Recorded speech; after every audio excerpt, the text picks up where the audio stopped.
Whenever you're ready. Thank you. Excuse me, young man. What means suggested gratuity? It's just for the tips. Suggests 20%. If you think I did a good job. You were most wonderful. But why such much? That's standard. 20%. 20%. For a tip? Yes, sir. This restaurant doesn't pay a wage? Most of our income comes from tips. The world-renowned Olive Garden, a multi-million-dollar franchise, does not have the money to pay its employees fairly and must therefore rely on the customer to pay a living wage. That's just how it's done. This is legal. Yeah. So with the delicious unlimited breadsticks, I have now been served a disgusting unlimited moral dilemma. You don't have to tip. Of course I do. You're forced to stand on your feet all day, work long hours, do all of this with a happy face, and yet your employer does not pay you enough. Helps keep business costs down. Then the business should not exist! I mean... And this is customary in all Olive Garden establishments. Sir, it's not just Olive Garden. It's all. After the last few years, it's time to update Grand Colombia's definitive guide to tipping.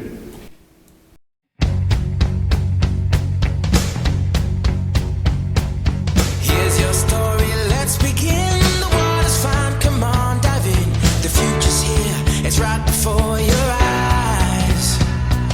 Step by step, you're on your way. You're welcome to a brighter day. Don't you know it feels good to be alive? 1754.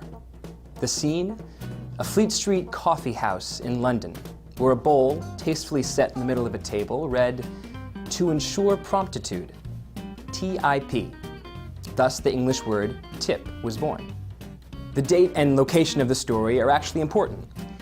In many ways, the modern practice of tipping started in the Industrial Revolution, which began in England around this time.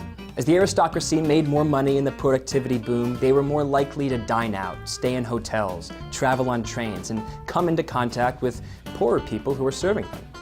It became normal to tip good service by the riffraff. And so tipping trickled downward, from the 1% to the 99. In the last 100 years, though, Europe has slowly moved away from tipping, with laws that force restaurants to pay waiters higher wages. In the US, by comparison, tipping has become more and more mainstream. Some states only require restaurants to pay $2 minimum wages, expecting the rest to be made up by our generosity. Each year, Americans spend $40 billion on tips. That's more than we spend on foreign aid and more than we spend on gambling. And like gambling, it's not entirely clear that tipping makes any sense in the first place. There's absurdly little evidence that tipping makes people better at their jobs. The vast majority of people don't work for tips, and they seem to be doing just fine. It might make sense if tipping were performance-based, but it's not. Large party tips tend to be lower, credit card tips tend to be higher. We tip waiters more when they draw little smiley faces on our check or touch us gently on the shoulder. Most of us just tip a certain percent out of habit. One study found that good or bad service only adds or subtracts as little as 1% of the total tip. The custom of tipping seems random, yet there's a method to it. Tipping started amongst the aristocracy, and to this day, we tip when we feel aristocratic. We tip when we have our shoes shined, when we have food brought to us, when we get massages or have our bags carried. But by tipping the people that make us feel like kings, we ensure that they're paid like paupers. Americans imported tipping from the Europeans. Maybe we should copy Europe again. Pay people livable wages and stop. This topic primarily concerns people coming from North America to Colombia. Now, let's look at the motivations of tipping. You have people come here out of habit. They just put a tip down out of habit because they spent their whole life tipping. Number two, you have a lack of knowledge. They don't understand the culture of where they're going. Now, we're speaking about Colombia today, but this could apply to all countries south of the equator. And number three, and sadly, this is what you see most of, you have people that are just showing off. In that little clip, it said, the royalty is, is throwing pennies at the minions. And it's sad to say, but that happens a lot when people come from North America because they don't fully understand the economy of scales. They don't understand that the person that they're dealing with isn't necessarily poor when you consider that only about 30% of the country is actually living in poverty. and the rest middle class and upper class. You don't really understand that, but you see somebody here that's maybe making $2,000 a month, and you compare that to, say, $8,000, and you say, oh my God. What you don't understand is that $2,000 is the equivalent of making $8,000 in the USA. So it's not malevolent, but it's kind of, it's just ignorance of what the relationship is of the economy. Now, I've talked about this before, so why am I doing this video?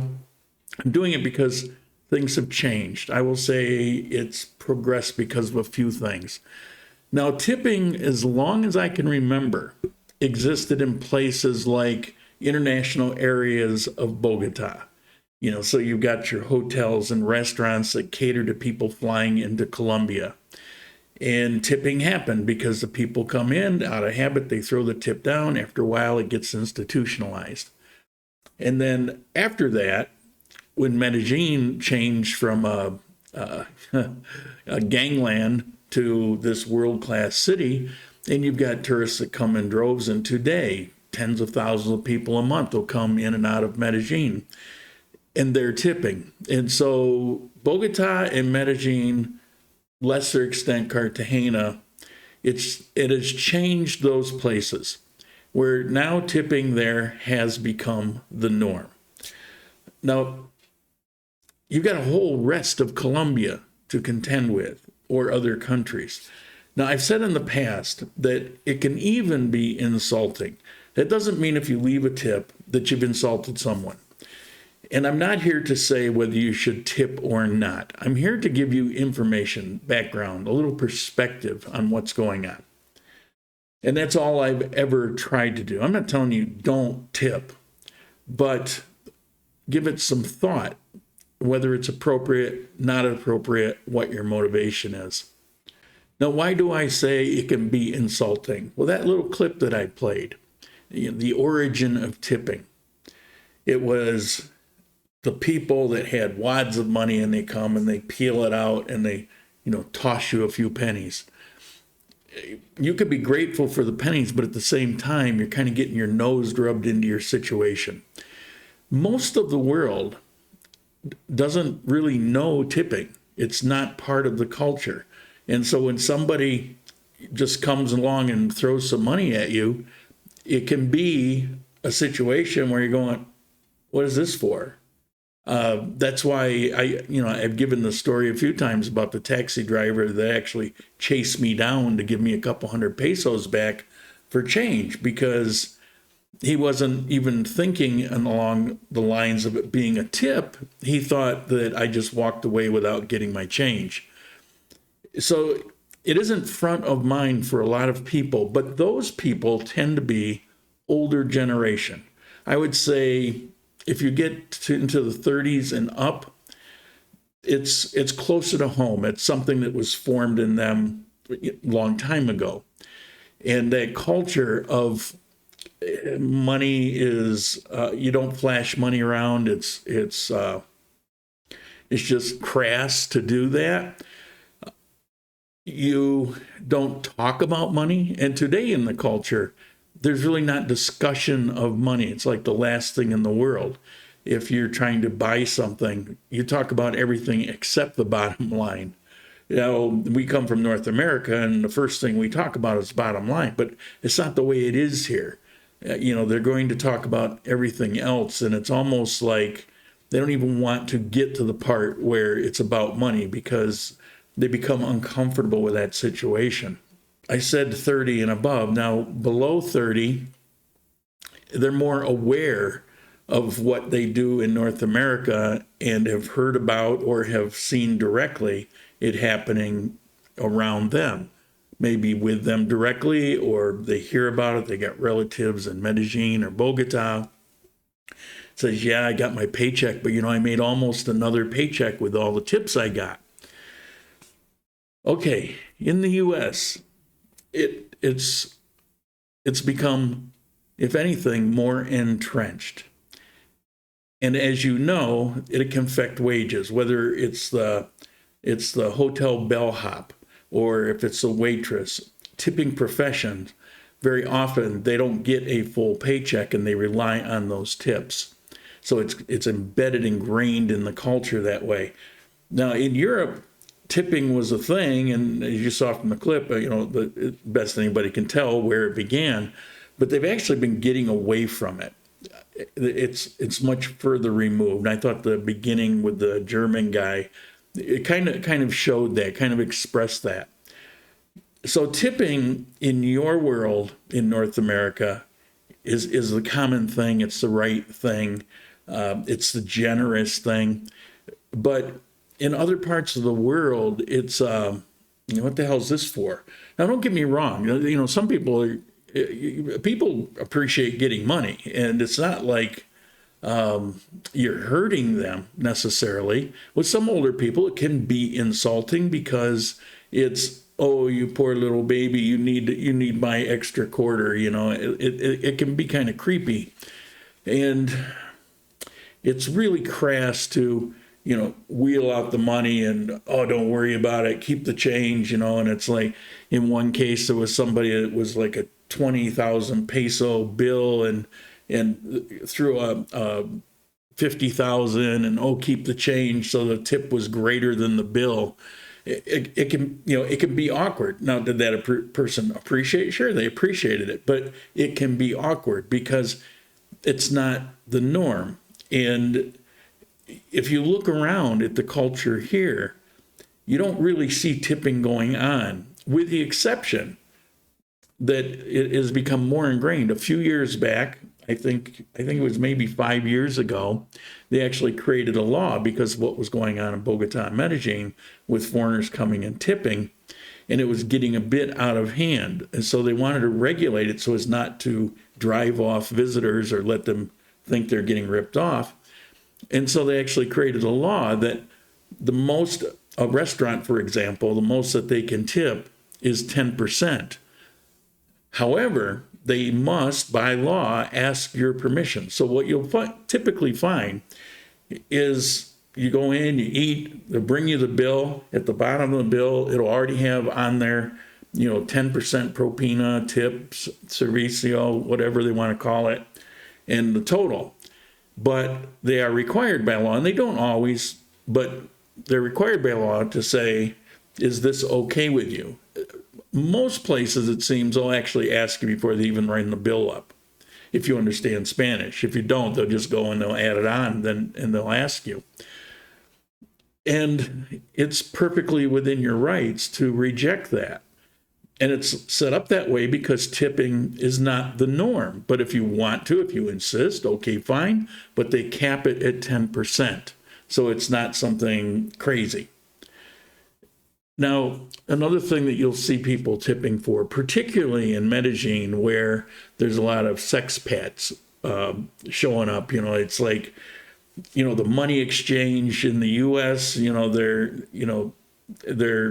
on the low end of the economic scale, but they come to Colombia and they feel like they're wealthy. And I get that. I'm not going to throw stones at it. That's, how it is. So they'll take advantage of it, and they'll take the money that wouldn't amount to much in the U.S., and they'll flash it around and show it around and, try to get an edge with that cute girl that they're trying to pick up. So those stories get around too, and it can feel kind of unsavory in some situations. If you go in for an almuerzo where tipping just doesn't really happen, the tipping that I mentioned, the 10%, is really at mid to upper level restaurants, that have overhead. Would you go in for a 10,000 peso almuerzo or 6,500 peso almuerzo? People aren't really leaving tips. I mean, look around. People just aren't doing that.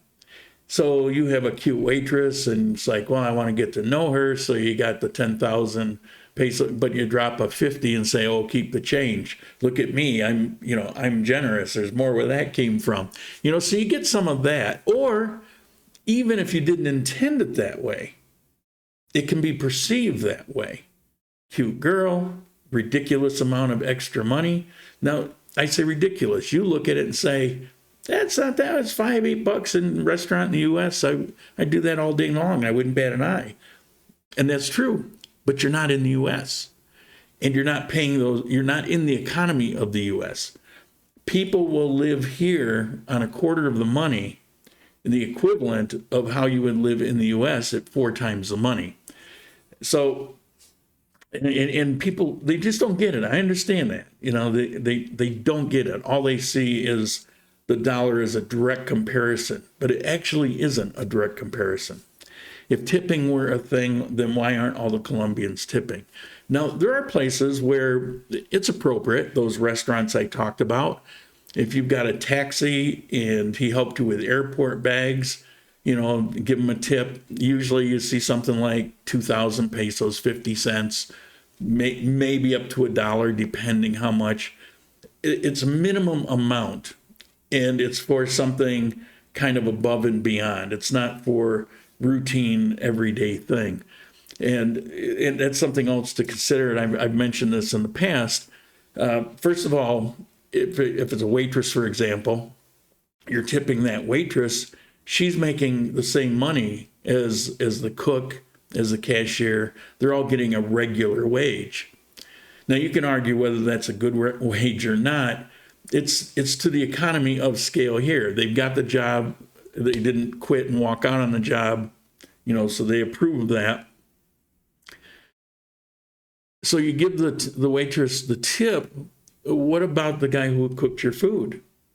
You're not subsidizing a wage like in the US. So you target the waitress because that's whose wage you're subsidizing. But the cook, he's back there making 5 times an hour more or something like that. Here, that doesn't apply. They're all getting standard living wages, whatever that may be, whatever they negotiated out. And so your tipping is something beyond that.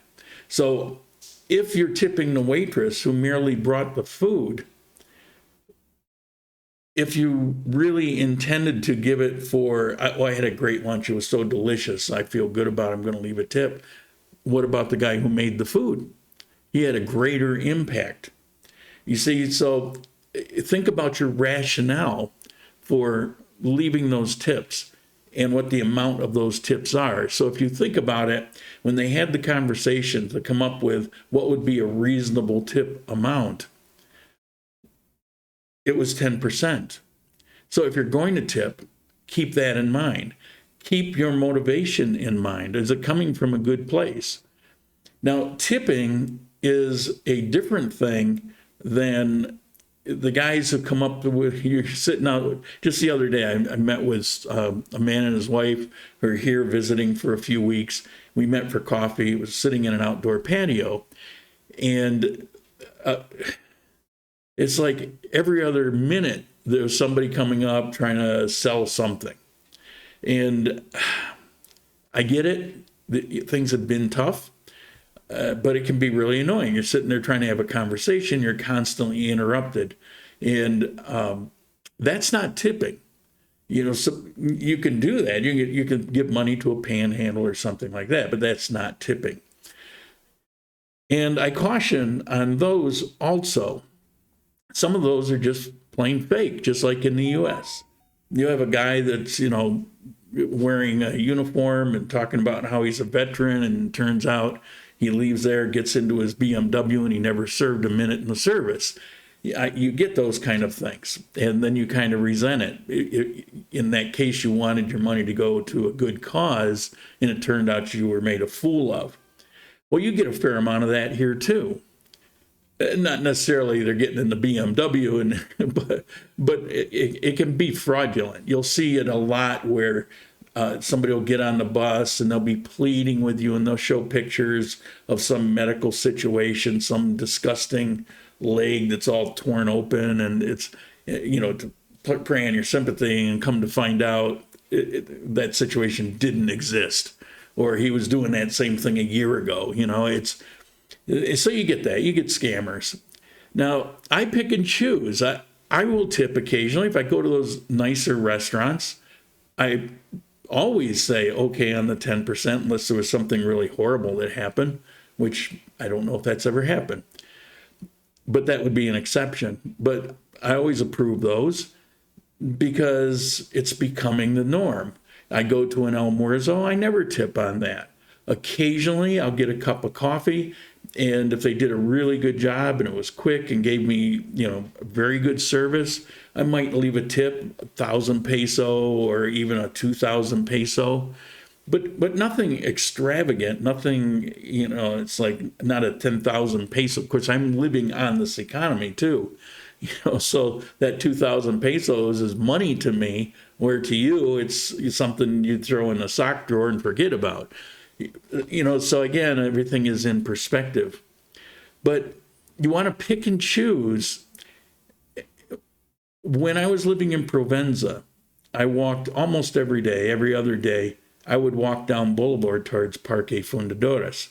And when I would go by the Movistar buildings, big building right across from Parque de la Vida, there's a guy, and he's even there today.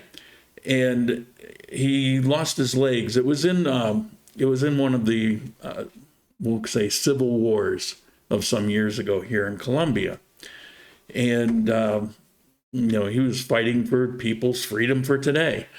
And he would sit there with his cup, and I would go by, and every time I would leave, I would plan to have some change to go and put in his cup. Sometimes it wasn't very much. Sometimes I think the most I ever put in there was maybe a 5,000 peso bill, but it usually maybe a 500 coin or 1,000 or 2,000 pesos. And I would do that, several times a week. For my particular reasons, I decided that would be my place to do it. If you do it all up and down the street and everybody that approaches your table, which some days it's like that, you're going to go broke. So, pick and choose your battles. It's okay to just, kind of bypass. But again, that's not tipping. So where do I stand on tipping? Give it thought. Get yourself a little education about the history of tipping, about what I'm talking about today, how appropriate it is, what is your motivation to do it. I will add this, last thing we're going to add. These last couple of years have been really tough in Colombia, in Armenia in particular. The unemployment rate prior to the pandemic was between 7 and 9%. For a country that 20 years ago was over 50%, it's come a long way. Today, it's over 30%, best anybody can figure. You have your government statistics, but the best guess, educated guess, is around 30%. That's a lot. That's really high unemployment. Plus, as of this year, you had a little inflation last year, but come January, it's been steamrolling. And I talked about it a few weeks ago. Since then, it's gotten even worse. It's kind of the boulder rolling down the hill. And so you have a lot of unemployment. You have underemployed, people that are working 2 or 3 days instead of 6 days, which is the norm. And then you also have escalating prices. So the wage that they had last November is worth half as much today. So it can be very difficult for a fair portion of people here. I would say as high as I've ever seen it, except for 20 years ago, and probably directly affecting up to maybe 40% of the population here in Armenia. That's a lot of people that are struggling to get their rent paid. And so tipping these days within the right parameters and the right situation, if you're up to it, go for it. But understand there's no obligation to do it. Just do it thoughtfully. Don't just throw it out there. And if you're going to, you're in the restaurant and you decide to give extra tip and you tip the waitress, go over to the cashier, tip the cashier, call out the cook, give the cook a tip. If you want to be the big spender, take whatever money that was, divide it up and give it among those people and hand it to them directly. It's really the only fair way to do it, right?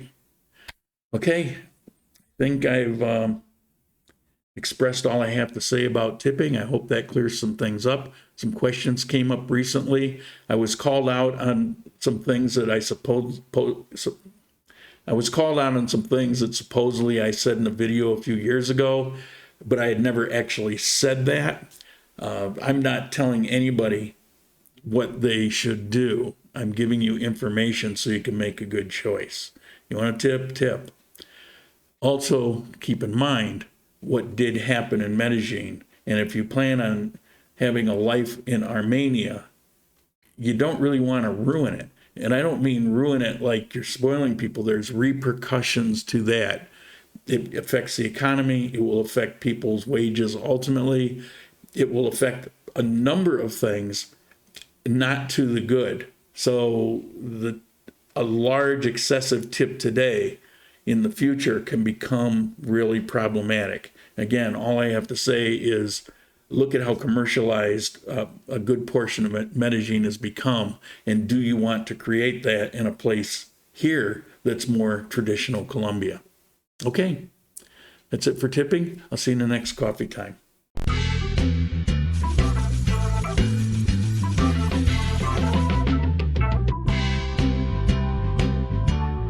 Oh,